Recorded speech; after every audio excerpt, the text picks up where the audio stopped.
Rain, the lifeblood of our planet, is a primary source of water on Earth that sustains life and drives the processes of soil formation through chemical and mechanical weathering and later on erosion.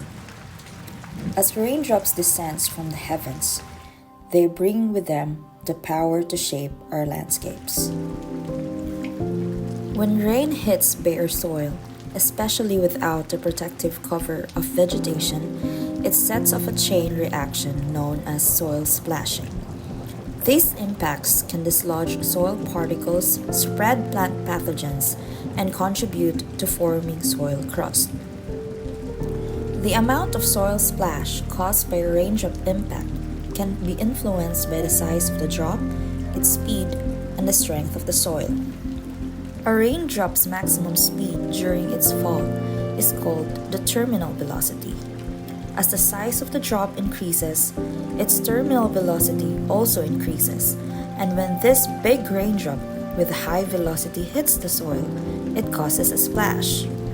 Aside from the size and speed of the raindrop, soil strength is also one factor contributing to the splash. Soil strength is the maximum stress a particular soil can bear without failing.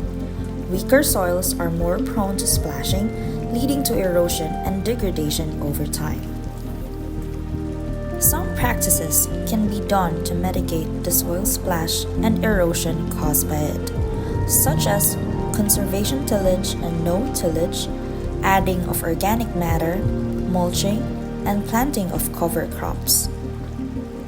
These methods help shield the soil from the direct impact of raindrops.